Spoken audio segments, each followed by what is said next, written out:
Hello everyone, welcome to my Session 5 Teaching Memo. There was a replay of the Super Bowl last night.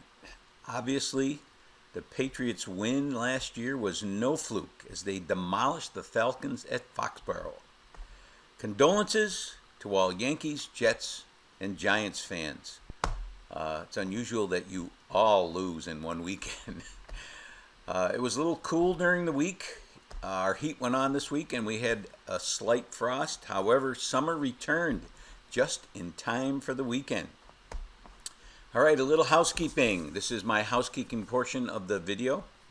Occasionally you may find a link that does not work, or an assignment that does not function properly, or a due date that seems a little strange.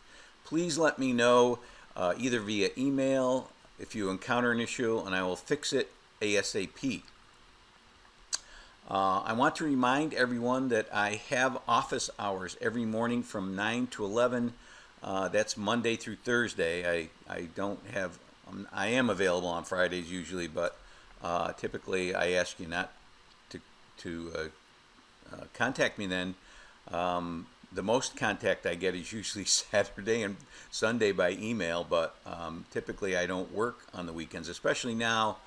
I am a college football official, and all day Saturday I'm gone. I leave usually at 6 in the morning. I don't get back till 9 o'clock at night. This week I'm going to Middlebury, so I won't get home till probably later than that. I have the Zoom link in my teaching memo, so you can make sure that if you want to do a face-to-face with me, you can text me, and I've put my number, my cell phone number, in the teaching memo, the text version of it. And you can also call me. Some of you have called me already, and that's fine, as long as I'm available.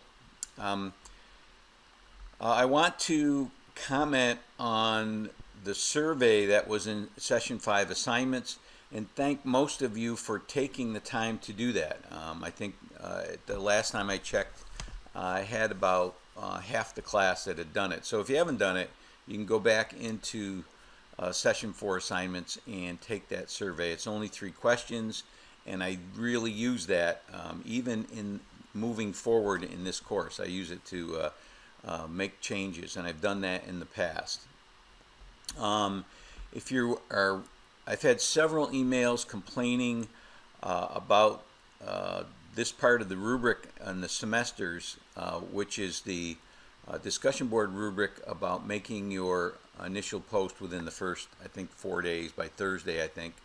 So I've had some complaints about that. So 2 or 3 semesters ago, I changed it where you still can get an A by making your initial post up to the 7th day. So you still can get an A, a 95, on that part of the rubric if you make your post on within the first week. So I'm only giving advanced. People that make their discussion board posts early, I believe, should get a little extra credit. So I don't give extra credit, but I'll give an A+ to those who get on early. So if your complaint is that you can't get an A, then that is fake news, because you can get an A making your first post in the first 7 days. I spent a great deal of time this week grading DEJs. I know I did not do a good job preparing you because many made the same mistakes. Even though you graded the exemplar DEJs,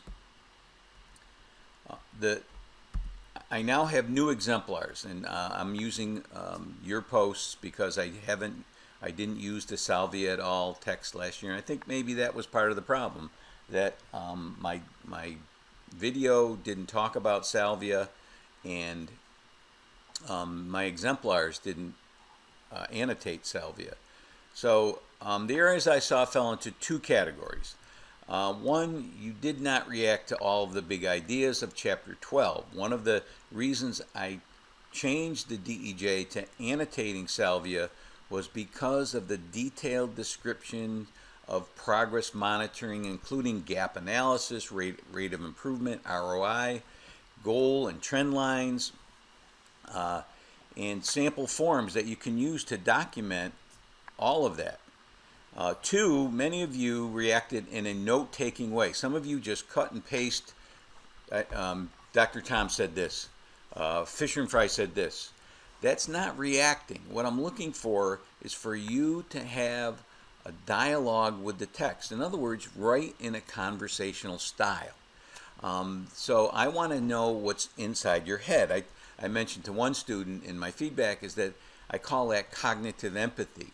And it's knowing what's inside your students' heads, and that's what I want to know, how you're comprehending this material by the connections you make and by the opinions you give, supported by evidence. So those are the two main areas that I found. I would say the average DEJ should be about 4 to 5 pages long in order for me to really get a sense of that you understand the RTI process. Just cutting and pasting quotes you should avoid, because it really doesn't tell me how you're understanding the concepts or the text. But for this reason, that's why I weight the first DEJ much less than the last one. I think it's like 5% and 15% for the total of 20%. So your next one, you should make sure you use that feedback to get better. Finally, check my comments on your initial DB post. I haven't made them yet, but I'll be making them this week. Many of you are still making APA errors. You should not leave graduate school without knowing proper APA.